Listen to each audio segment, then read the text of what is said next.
Hello, everybody. Good afternoon. I'm Dr. Deanna Minich. Welcome to this next expert interview as part of the Thought Leader series of different talks on COVID-19 and what we can do from a nutrition and lifestyle perspective. So today I have with me Dr. Mohammed. Dr. Mohammed is considered one of the most innovative leaders in the emerging personalized medicine and lifestyle genomics space.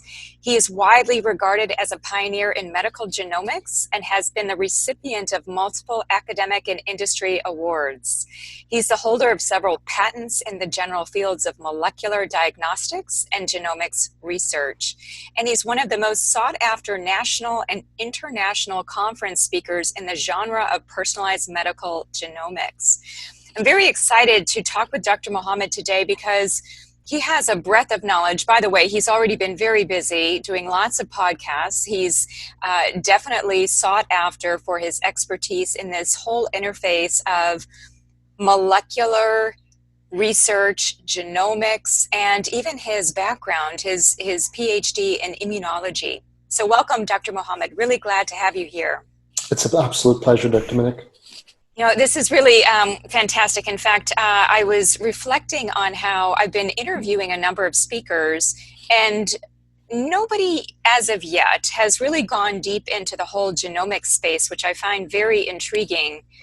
And so perhaps we give more of a broad overview as to what potential role could genomics play in this pandemic? What do we need to know from that perspective? It's excellent. You know, the first thing, of course, and where a lot of initial focus was placed was when we understood that this particular coronavirus, like, by the way, other coronaviruses before it, enters the human body via the ACE2 receptor. So, of course, here we have it. It's a foreign virus, obviously, but it's entering the human cell via one of that human cell's own innate portals, the ACE2 receptor. And of course, the moment you find that out, it begs the question, are there changes, are there variations in the human population when it comes to that portal, when it comes to that doorway, the ACE2 receptor and its encoding ACE2 gene? Might that explain why some individuals are more likely to have, profound infections with deleterious outcomes versus not? And so a lot of work, brilliantly led initially by Chinese scientists, looked at the ACE2 gene, which we all have, by the way, and just as a point of clarification, Dr. Minich, many clinicians have been confounding this ACE2 gene with the ACE1 gene. So very, very quickly, the ACE1 gene, which is on chromosome 17, and because it's on chromosome 17, we have two copies of it. Both men and women have two copies. The ACE1 gene, that is the gene that when we typically take things like ACE inhibitors and ARBs and so on, that's the pathway. That's the angiotensin converting enzyme pathway that we are interacting with when we take many of the medications we do for hypertension and the like of it. The ACE2 gene is not that gene. The ACE2 gene does play a role. It's the same base name, angiotensin converting enzyme 2, but it is on the X chromosome. And because it's on the X chromosome, ladies are going to have two copies of the gene, men are going to have one copy of the gene. Okay, so just FYI. The studies thus far have not uncovered, and they've been beautiful, pan-ethnic, looking at multiple ethnicities with good N numbers, meaning a lot of patients were evaluated. We've not seen any changes to the ACE2 gene that seems to explain different infection criteria. So there doesn't seem to be innate human variations to the ACE2 gene that as of yet, and this can change, but as of yet, it does not explain why some people may be, quote unquote, more likely to become infected than others. That's the first thing that we probably want to clarify. Excellent. That's really good to know. And so you made a distinction there between men and women having different copies of the ACE2 gene. So that's interesting. Yes. That I would think then that women in some way might be more susceptible for that reason. Well, so a brilliant point to ponder. And again, it logically does beg, because mind you, thus far, when we take a pan-ethnic perspective and when we look pan age perspective, so in other words, across all ethnicities, we normalize for sex, men and women, and we normalize for age. You know, Dr. Minich, it does seem that men are going on to develop more severe outcomes more often than females, and men are going on to develop mortality, i.e. die from this, than females. It's still a minority, but there, and we have to look at this data more broadly in the months to come. But the initial data is pointing to a sex preponderance, men favoring poorer outcomes than females. Now, to the question that you asked, though, and this is going to sort of bring back a biology 101 from the old days, remember that the X chromosomes in a young woman, she does not express both of them at the same time. So even though she has 2 copies of the ACE2 gene, at any one cell, she's only expressing 1 of those 2 copies. Now, interestingly, this makes females chimeras in a certain sense, because some cells will express the maternal copy of the ACE2 gene that she has. Other cells will express the paternal copy of the ACE2 gene. Does this chimerism potentially factor into what we're seeing here epidemiologically? The answer is we don't know. What we do know is that for men, they only get the ACE2 gene from their mom, not from their dad, because it's on their X chromosome. So this is definitely something we're going to be looking at more and more in terms of the broader genetic scientific community, because it's sort of really, it's nagging. It's like, come on, that might be why we're seeing what we're seeing. Okay, but there are some other genetic factors that we do need to take into consideration. And one of them, very quickly, Dr. Minich, is here's where we're starting to get a little bit more exciting now. So isn't it awesome? This, and please, I don't mean to underestimate, I don't mean to downplay the trauma and the tragedy of these viral infections, but the geneticist in me still finds this to be something that it tells us so much about how the human body works. This virus, and we've all seen the pictures of it, it looks like those squeegee toys that we put in the bathtubs with kids, right? It's got all these little, spikes to it. These are called S protein spikes, as you know.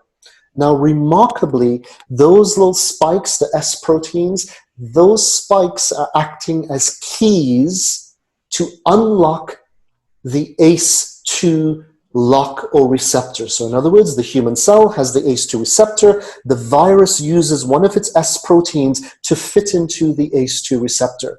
Now here's what is remarkable. The virus is using yet another human gene and its product known as the TMPRSS2 gene. So the TMPRSS2 gene is another gene. We all have it. We have 2 copies of it. This gene produces a protease. So this human gene, the virus is using that human gene to do what? To shape its key, to shape its S protein so that it fits into the ACE lock. Can you imagine this? The virus is using another human gene, human enzyme, protease, serine protease specifically, to then make its S protein perfectly matched to the ACE receptor. Now, the TMPRSS2 gene does have variations, one person to the next, which makes its activity either heightened or reduced. And so now what we're looking at is we're asking the question, is it possible that the individuals who have the quote-unquote faster version of this protease, the version that this TMPRSS2 gene encodes, are those individuals more quickly adapting the virus to enter its own body as per individuals who had the slow version? That is the newest angle. Still early data, but it's provocative, just as provocative as the ACE2 gene and the sex dimorphism, I should say. We're starting to look at the TMPRSS2 gene, and we're going to be asking questions, and we're looking at the data. We're sequencing more individuals, those who recover quicker, those for whom, and one of the important parts of the population here is those individuals who come in contact with the virus, who is showing antibody production. So in other words, they were infected, but they did not develop severe symptoms or any symptoms at all. Those individuals are going to be, they're the ones we have to study really well. What about them made them not go on to develop severe manifestations? And we're going to be looking at the TMPRSS2 gene in those individuals, Dr. Minich. Dr. Mohammed, you have me thinking in many different directions, because there is this whole interface of genotypes And so you just mentioned two. I'm Mm-hmm. also thinking of ones relating to inflammation and the inflammasome. And then Absolutely. I'm thinking of all of the genes that connect to nutrient Absolutely. utilization and Absolutely. metabolism. Absolutely. And so which of these genes might be leading the pack in terms of having a greater effect than some of the others? Or are there additive effects of having potentially one of the ACE2 polymorphisms, one of the it's so hard to say. And like you said, we just don't know So, at so this you've point. you've introduced that perfectly, because let's first. I'm remiss for not saying, myself certainly, we all have to have a degree of humility with this, because anyone that says they understand exactly what's going on here is probably overstating their expertise. So we're all learning, and let's start from there, that we have to have the humility that we're learning about things here. However, we're not totally in the dark. We're not totally in the dark for a few reasons. Number one, not only have we been exposed to viruses before, but we've been exposed to coronaviruses before. And we've been exposed to coronaviruses that are quite related to the SARS-CoV-2 virus. In fact, the reason it's called SARS-CoV-2, as you know, is that it is an iteration, a close relative to the original SARS virus that, as human beings, we were exposed to about 18 or so years ago. So the point here is that we do have, as much as it's a novel virus, new, we do have precedents to go out of. And what you've just introduced there is, you see, we've known how the body responds to viruses in the bigger picture. We know that the body's anti-inflammatory capacity and the genetic underlining, the instructions that we have as individuals, which, by the way, are hugely genetically variable. One person's anti-inflammatory capacity, how much inflammation can they tolerate before the body loses control of itself, can be completely differently than another person. We know that individuals' micronutrient absorption, activation, metabolism are extremely individualized, one person to the next. And so we don't have to think that we don't know any other thing that is valuable when it comes to understanding this virus. So for example, let's start with a few things. Number one, we know that upon viral infection, one of the first most profound negative attributes of a viral infection is a change, a shift in the ROS or redox system of the cell. How does the human cell maintain a good balance between oxidants and anti-oxidizing those oxidants? And for yourself and Dr. Minich, you've forgotten more about this than I know, but just a reminder to your community, we don't want to quench all of our antioxidants. We don't want to quench all of our oxidants. We actually want a degree of oxidants in the cell. We don't want it to get too much, which is why we have antioxidants. And the balance between oxidants and antioxidants is called, as you know, the redox of the cell. It's a balance. Now, there are several genes here that are going to be really important in our individualized response, because here's how it goes. When viruses infect human cells, it tends to push the redox towards an oxidative state. And remarkably, when the cell goes to a more oxidative state, in other words, it does not have enough antioxidative capacity, that promotes further viral replication. And we call this the viral loop. Virus infects human cell. Virus makes human cell more oxidative. More oxidative makes the human cell replicate the viruses even more. This is called a viral loop. And Dr. Mohammed, is this connected in some way to the cytokine storm that we've been hearing about? 100%, 100%. And that's where we're going to lead to, you see, because again, it's a novel virus. We don't know some of the unique things about it, but we do know some of the playbook that viruses in general use. And it's a playbook that these organisms repeat.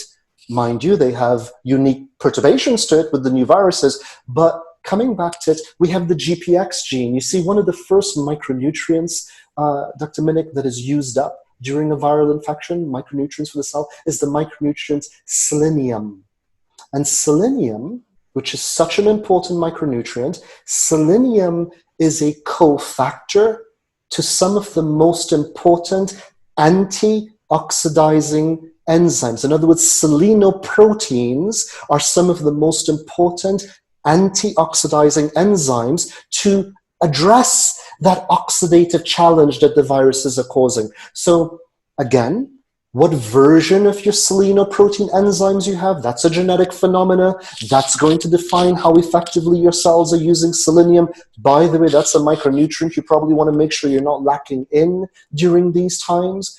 We have things like NAC, N-acetylcysteine, and the role it plays at the mucosal lining, which, by the way, again, for listeners out there, you know, I'm always surprised, especially in North America, Dr. Minich, that most certainly there's a lot of fluff that comes along with micronutrients, and you see some fairly outlandish claims. But we can't throw the baby out with the bathwater. There are amazing meta-analyses on vitamins, micronutrients when it comes to disease states, and NAC is one of them. Vitamin D, Dr. Minich, you were asking just before we started the show, that's another, the genetic precursors for how the human being individually, and we're good examples. I'm a Caribbean boy. I was designed to be in the sun. My vitamin D genetics, from the way my body activates vitamin D, the CYP2R1 gene, to the way my body transports vitamin D, the vitamin D binding protein, another gene, to the way my body absorbs the vitamin D receptor. These are genes that we should be talking about. These are genes that we should understand in the human population, in the epidemiologic studies. How efficient are we at making, delivering, and using vitamin D one person to the next? We will find, because it's been found in the past, that it radically shows differences in the immune response. Vitamin D is one of the most important, in fact, it's a hormone, as you know, when it comes to quiescing cytokine storms. So that thing that is ultimately the really poor outcome causing the cytokine storm. And what is a cytokine storm, very quickly for our listeners? That's that dysregulated, the unregulated, the unchecked inflammatory response that then really causes the lining of the alveoli, the little lung sacs, to become inflamed and ultimately damaged. Cytokine storms do that. Well, guess what? Vitamin D controls cytokine storms. So again, you know, Dr. Minich, it may seem daunting in how many angles we can go, but I actually want to point out that it is empowering. We don't have to think of this virus as the boogeyman that we don't know anything about. We've got lots of precedents that we can build on, and they need to be part of the clinical discourse. You are so thorough and engaging to listen to as it relates to how this virus can get in. What do we need to be aware of? You know, just thank you so much. This is such a great explanation. And it gives me an appreciation for the layers of complexity that this involves, truly. And one of the things at the American Nutrition Association that we talk about is personalization. It's the cornerstone of everything we do: personalized nutrients, personalized lifestyle.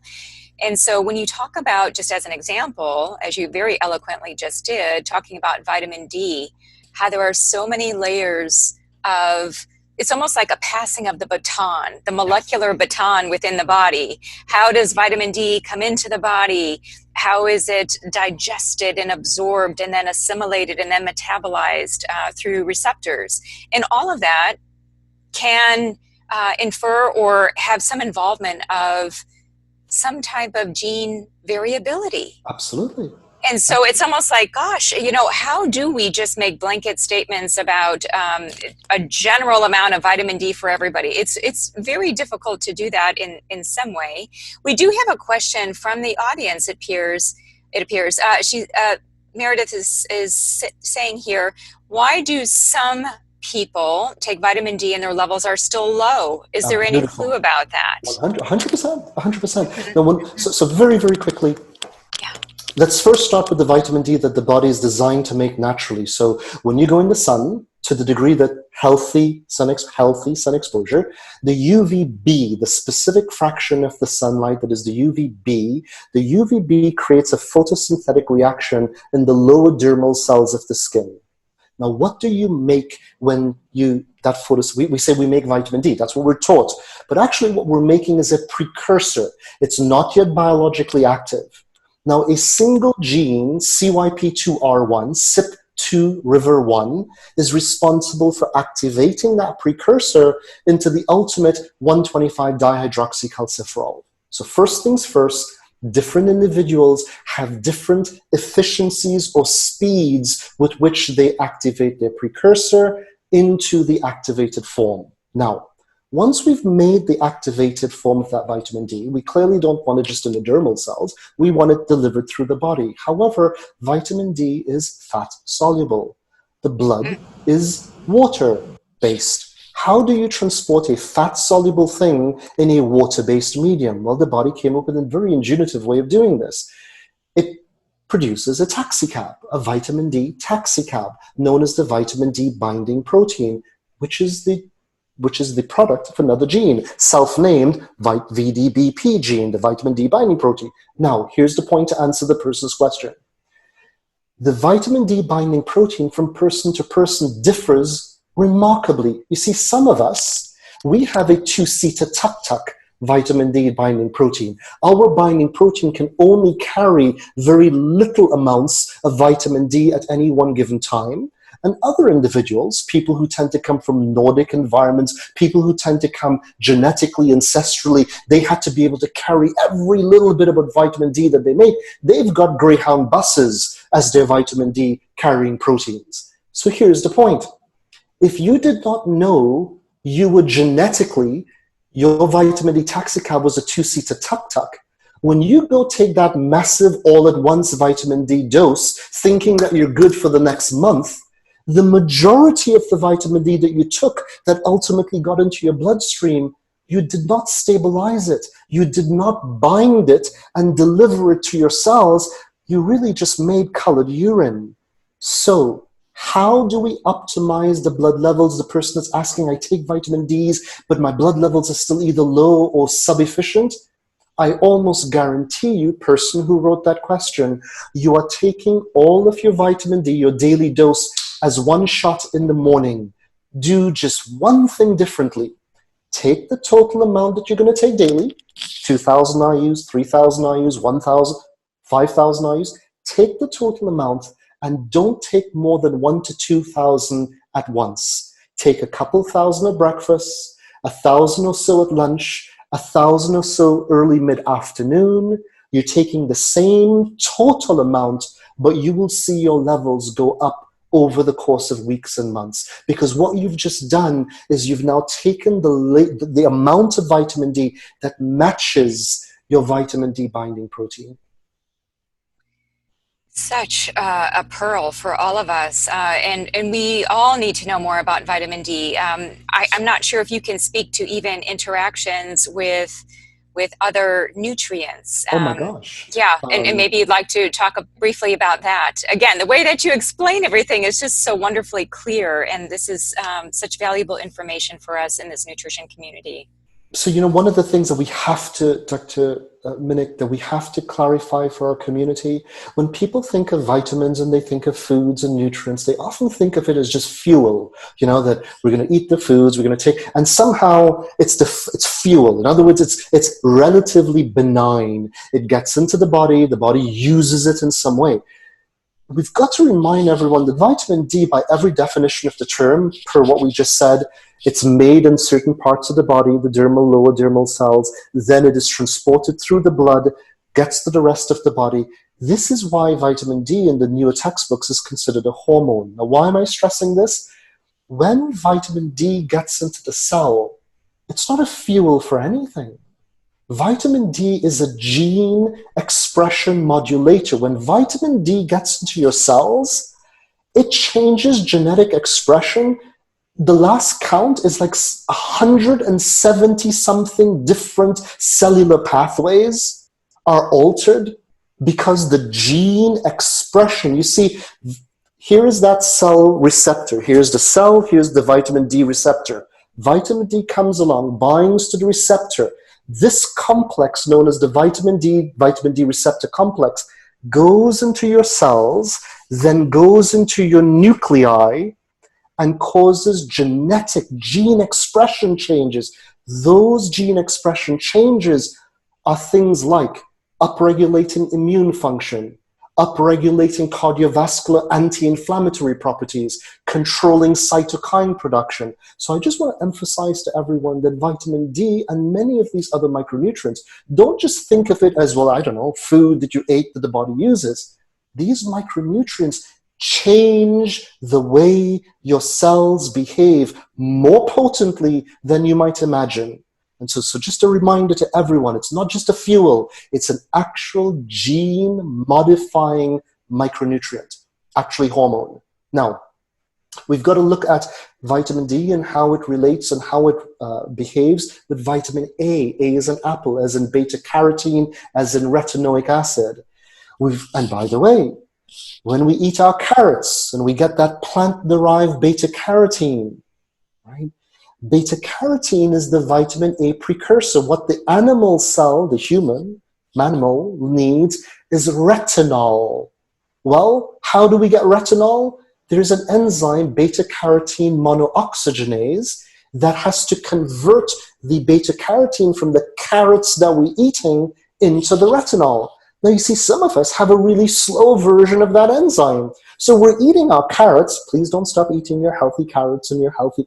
But you're eating the beta-carotene, but you're not actually converting it as efficiently into retinol, which is what you actually need. So, Dr. Minich, I guess the question, the response here is what? And you've just so beautifully labeled it. If the audience is getting anything from me, it's not to be, oh my God, how am I going to make sense of all of this? No, but it is to be empowered by the fact that everything in nutrition needs to be individualized. Now, it doesn't mean that you've got a million different eating habits for a million different people. There are basic building blocks, but please, please understand that we each have these genetic precursors, predispositions that do intimately affect the way our bodies respond to nutrients, and those nutrients intimately affects the way our cells behave, including our immune function, including our anti-inflammatory capacity, which are very much the bases of how we're going to fight off and deal with viral infections. Very well said. And I can imagine that for people listening in, they might be thinking, my goodness, I haven't been genotyped. I don't know how I convert beta-carotene into vitamin A. Does having thyroid issue, any kind of dysfunction here, change my ability to convert? So there can be so many things that we look at. And I would say, and I'd like to get your impression and take on this as well, is in the absence of knowing the diversity of different single nucleotide polymorphisms or gene variants that we actually have that make for a personalized approach. Another way to have a personalized approach, and we wrote about this in one of our published papers through the American Nutrition Association, is to be looking at symptoms, Yes. to be looking at blood levels, Yes. And different biomarkers to give us a sense of where we need to be. Yes. So would you see that there could be a fit for a number of different aspects to make our connection into nutrition very personalized? So looking at genes, looking at symptoms, looking at what we're eating, looking at our environmental exposures, looking at various biomarkers with practitioners. So how would you sum all of this up for our audience? I think I can listen to you all day. I would, it'd be great to have a video series of you talking about all these many different facets, because it is so complex. So how do we round it out, and how do we now zoom out of the cell and look at the great big whole? So I never want to be the geneticist in the room saying it's all about genetics, because it's actually not all about genetics. Ultimately, what you want is you want to study the physiology, you want to study the phenotype. So what we're trying to do with genetics is link genotype to phenotype. The fatal error that is currently made in genetics is we take single genes, single variations in those genes, and we go, oh, look, she's got the variation in the FTO gene, that's why he or she is obese. So you took a single gene, single variation, and you linked it to a complex physiology. Nothing. Listeners, viewers out there, nothing in the human body works that way. So what is the benefit? Single genes, single variations, contribute to genomic pathways. Those genomic pathways contribute to cellular functions. Those cellular functions dictate your physiology. So, if you can, of course, the genetic information is extremely valuable, but in the absence of it, a skilled clinician, the likes of the Dr. Minichs of the world, what you can do is you can look at the symptomologies, you can look at the echoes of the cellular behavior, be it through biomarkers, be it through healthy, intuitive, phenotypic assessment, and they can often give you the right echo of the genetic manifestation that you need, even if you didn't have the genetic manifestation. So the round out is this. We want to address physiology. That's what we're addressing. We're using genetics as an explainer of the physiology, but to the degree that we understand the physiology, and you know, Dr. Minich, in the last moments that I have, and this is not a push for anything, literally what you just said, we are just developing an app that asks the questions that no one are asking so that we can dive into the nuances of physiology. So we ask very nuanced questions. For example, I can ask a question to someone very, very quickly. Are you the person when you get an insect bite, you know, we go to the camp and we get a, you know, and everyone's getting a little bug bite here and there. But there's always that one person that when they get an insect bite, it really gets out of control. And they're like, oh my God, I can't stay here. And it gets really inflamed. And even when it dies down, they itch it again. Do you know that that's an amazing physiologic manifestation of poor anti-inflammation? And anti-inflammation, whether it's the anti-inflammatory response to an insect bite or the anti-inflammatory response to a toxic exposure or the anti-inflammatory response upon viral infection, it's the same response. And so you can ask nuanced, intelligent questions to pixelate the physiology, and the better we understand the physiology, the better we can predict the genetics. And of course, the reverse holds true. The better we understand the genetics, the better we can predict the physiology. My goodness, this has been a very stimulating conversation, and I feel like I need to listen to this a couple of times to really, I mean, again, the layers that we have here are tremendous, and you've helped us to understand some of the complexity that we're dealing with, as well as some of the things that we can actually do about it. Dr. Mohammed, thank you so very much. I know that you're a very busy person and you're doing lots of different interviews. And so thank you for your brilliant insight into this pandemic and some of the practical things, some of the takeaways from the cell model. It's been an honor, absolute honor, Dr. Minich. Thanks for having me on. Thank you. And I'll close by saying that the American Nutrition Association is the professional home for the science and practice of personalized nutrition. If you're enjoying this interview series, you can find all of the recordings on their website and get more great content by becoming a member of the American Nutrition Association. So the website is theana.org, and I would highly recommend looking at the position statement, looking at all the nutrients and the immune system. We've got a number of these different videos that are just, as you can see, fantastic. Thank you again, Dr. Mohammed. Hope to talk with you again sometime soon. An absolute pleasure.